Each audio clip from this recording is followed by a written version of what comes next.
नमस्कार दोस्तों। भारतीय राजनीति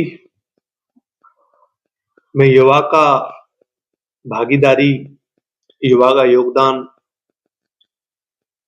स्पष्टतः सबको पता है, सबको मालूम है कि युवा की जो स्थिति है वो क्या है, हिस्सेदारी है वो क्या है। लेकिन फिर भी राजनीति से हर तरीके से युवा ही परेशान है, युवा ही ग्रसित है। तो हमारे भाई हैं, बड़े जिज्ञासु हैं, तो बोले अगर आप राजनीति में इतना इंटरेस्टेड हैं तो चलिए मिलते हैं, बात करते हैं देश की राजनीति पे आप क्या करेंगे, कैसे करेंगे। तो स्वागत है, आप जो चाहे आज पूछ सकते हैं, जो चाहे आप कह सकते हैं। क्या होगा भविष्य, क्या होगी हमारी रणनीति, सब चीजों पर बात करेंगे।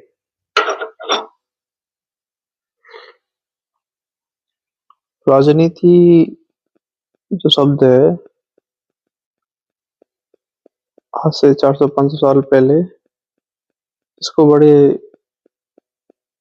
पॉजिटिव तरीके से लिया जाता था, क्योंकि वो राजनीति पॉजिटिव हुआ करती थी। आजकल राजनीति राजनीति नहीं हुई। आजकल राजनीति के नाम पे सिर्फ डग्गेमारी, वसूली, गुंडागर्दी और एक दूसरे के जो भी संसाधन उनको अनघाना करना, यही रह गई है। झूठ, मक्कारी, बस यही राजनीति है आज के दौर में। इसी चीज को देखते हुए जो मैं भी महसूस कर रहा था पिछले कई सालों से, 2014 में जब बीजेपी आई सत्ता में, तो जब एक पार्टी का सत्ता में आना चेंज होता है तो ये निर्धारित होती है पहले से ही चीजें कि दूसरी पार्टी को जनता पसंद नहीं कर रही है। तभी तो आपको रिप्लेस करके अगर मुझे लाया जा रहा है, सीधी सी बात है, आपको पसंद नहीं किया जा रहा है, आपके कामों को पसंद नहीं किया जा रहा है। लेकिन बीजेपी ने पिछले 10 साल में, अब तो 25 चल रहा है, 26 चल रहा है, 26 चल रहा है, हाँ सही बात है, 26 चल रहा है, जो काम किए हैं। बीजेपी की आइडियोलॉजी हिंदुइज्म से इतनी बंधी हुई है, इतनी बंधी हुई है। मैं एक कट्टर हिंदू हूँ, मैं एक सनातनी हूँ, भगवान कृष्ण का मैं दास हूँ। मेरा अपना जो कैरेक्टर है वो भगवान कृष्ण को लेकर बड़ा प्रभावित है। लेकिन राजनीति में धर्म का प्रयोग जितना बीजेपी ने किया है उतना नहीं करना चाहिए, क्योंकि देश जिस विचारधारा का है, देश में जिस चीज की जरूरत है, वो मुझे लगता है कि फिलहाल वर्तमान आइडियोलॉजी में, वर्तमान परिदृश्य में देश को, धर्म तो बच गया, आपने राम मंदिर स्थापित करवा दिया, कितने गर्व की बात है, कितने हर्ष की बात है। अगर बीजेपी नहीं आती तो शायद ऐसा नहीं हो पाता। चलो मैं आपकी बात बहुत बड़ी करता हूँ। आप ये बताइए धर्म है क्या सही मायने में? धर्म का मतलब क्या? धर्म की परिभाषा क्या है? धर्म की कई परिभाषाएं होती हैं, धर्म का एक अर्थ नहीं होता है। धर्म, आपका धर्म कुछ और है, मेरा धर्म कुछ और है। ना ना ना, आप ये चीज यही गलत हो। आप धर्म सिर्फ एक ही है, बाकी सारी चीजें आइडियोलॉजी पे निर्धारित करती हैं। जैसे धर्म एक ही है, वो क्या है? धर्म शब्द कहाँ से आया? मुझे नहीं लगता कि जन सामान्य को हमें धर्म की शाब्दिक शिक्षा देनी चाहिए कि धर्म में धा का क्या मतलब है, माँ का क्या मतलब नहीं, है। धर्म का जो मेरा मानना जो है, धर्म जो शब्द है वो संस्कृत जो भाषा है वो उससे आया है। धर्म का और जब धारयति, जो धारण करने की जो चीज होती है, हाँ, उसको धर्म कहते हैं। जैसे आपको धारण करना है, अगर हाँ, शाब्दिक अर्थ की तो बात करी जाए, धर्म की जो बात करते हैं हम, तो पुराने सालों में चले जाओ तो एक ही धर्म हुआ करता था जिसका नाम था सनातन। ना? तो जब सनातन धर्म से आया था तो धर्म कितने होते हैं ये मतलब नहीं हो सकता है। धर्म तो धर्म है, धर्म कर्म पर तुम्हारा निर्धारित होता है।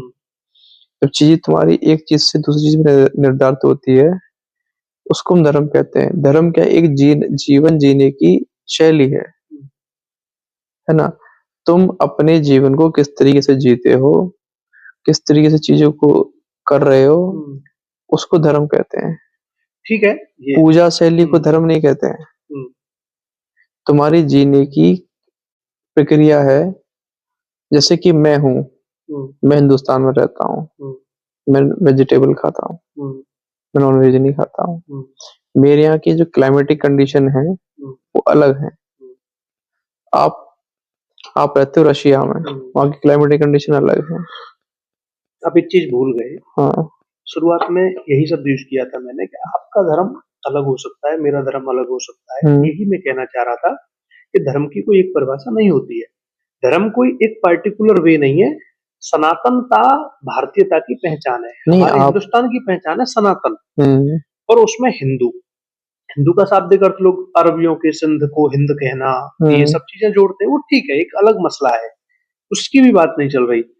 पिछले 2-3 हजार के इतिहास की भी बात नहीं चल रही, 2-3 हजार सालों से क्या हुआ है, बात चल रही है 2000 या 1991 में जो ग्लोबलाइजेशन हुआ उससे और आज 2026 तक वर्तमान में हिंदुस्तान में राजनीतिक स्तर क्या है, उसमें धर्म की कितनी भूमिका है, इकोनॉमी की कितनी भूमिका है, ज्योग्राफी की कितनी भूमिका है, जनसंख्या की कितनी भूमिका है। अब मैं किसी पार्टी पर टिप्पणी नहीं करूंगा कि बीजेपी कांग्रेस के साथ नहीं करना चाहूंगा। हमें असल मुद्दे पे बात करनी चाहिए जिससे हमारे लोगों का भला हो सके। अगर आप किसी गवर्नमेंट हॉस्पिटल में जाते हैं तो ये बताइए कि आपको कैसा महसूस होता है वहां जाके? जब मैं रिसर्च कर रहा था कि पॉलिटिक्स में गवर्नमेंट हॉस्पिटल्स के डेवलपमेंट को लेकर भारतीय पॉलिटिक्स की विचारधारा क्या है, तो वहाँ एक इतना दर्द, एक इतना बड़ा क्राइसिस महसूस होता है कि आप सरकारी हॉस्पिटल के जाने के नाम पर अगर आपने पेशेंट से ये कह दिया ना कि आपको हम गवर्नमेंट हॉस्पिटल ले जा रहे हैं, तो 80% पेशेंट डेड हो जाता है वहीं। उसकी जो जीने की इच्छा है वहीं खत्म हो जाती है। कारण क्या है?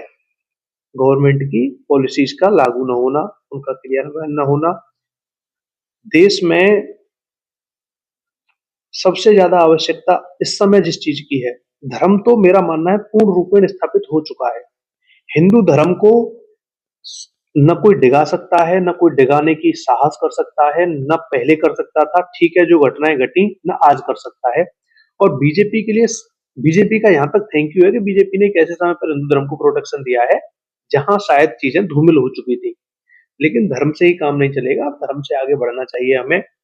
और जो हॉस्पिटलाइजेशन है, जैसे आपने कहा कि सरकारी हॉस्पिटल है, नॉट ओनली सरकारी हॉस्पिटल, अब किसानों के एक दाना उपजाने से लेकर और उनके मंडी में बेचने तक की पूरी प्रोसेस को देखिए, गवर्नमेंट का कोई योगदान महसूस नहीं होता है किसानों को कि वो हमारी किसी प्रकार से रक्षा कर रही है। युवा हाई स्कूल में आ जाता है और बीए ग्रेजुएट होने तक उसको एक दिन भी फील नहीं हो रहा है कि सरकार का मुझ पर कोई हाथ है, या सरकार की मुझसे कोई उम्मीद है, या मुझे सरकार से कोई उम्मीद है। न किसी प्रकार की कोई मजदूर वर्ग का अगर कोई व्यक्ति है, न उसे फील हो रहा है कि किसी प्रकार का मुझे संरक्षण गवर्नमेंट के द्वारा मिलेगा। अच्छा, ये जो देश में प्राइवेटाइजेशन का जो दौर चला है, इसके मैं सख्त खिलाफ हूँ। अपनी राजनीतिक जीवन में मेरा एकमात्र उद्देश्य रहेगा सरकारीकरण करना, सिर्फ और सिर्फ सरकारीकरण करना। जितना ज्यादा से ज्यादा हम चीजों को सरकारी करेंगे, रूल एंड रेगुलेशंस इतने हाई कर दो कि कोई भी सरकारी कर्मचारी भ्रष्ट न हो पाए। आप यहाँ पर गलत हो। जैसे कि देखो, आप देख रहे होंगे कि आजकल जितनी प्राइवेट कंपनियां हैं वो सरकारी कंपनियों से ज्यादा सक्सेसफुल है और बहुत ऊंचाइयों को छू रही हैं, क्योंकि वहाँ है ना एक स्ट्रक्चर ऐसे इस तरीके से डेवलप किया जाता है कि वो एक प्रॉपर डिसिप्लिन के साथ फॉलो होता है, क्योंकि हमारे सरकारी कल्चर में ऐसा नहीं है। भ्रष्टाचार इतना ही है कि आप जान सकते हो कि हर चीज में भ्रष्टाचार हो जाता है। अगर तुम्हें नॉर्मली कोई फाइल साइन करानी है, मेरी बात समझना, जैसे आपकी सरकार है, आप पीएम हो, आपकी सरकार चली जाती है, तुम्हारा जो भी काम थे, तुम्हारे अंडर गोइंग जो भी काम रह गए हैं, जो भी चीजें चल रही है, योजनाएं हैं, सरकारी की बात कर रहा हूँ मैं, तो उसमें फुल स्टॉप लग जाता है। ठीक है, आगे आने वाली सरकार अपनी योजना पे काम करती है ना, तो उस योजना चली गई। हाँ, योजना तो चली गई, ऊपर जितने रुपए को उसका टेंडर दिया गया था वो पैसा वेस्ट हुआ। पैसा किसका वेस्ट हुआ? हमारा टैक्स का, टैक्स पेयर जितने भी हैं उनका पैसा वेस्ट हुआ। तो ये घाटा होता है हमें। मैं आपकी बात को जनता के सामने 3 रूपों में प्रस्तुत करूंगा। आप बीच में बात को रोक सकते हो बेशक।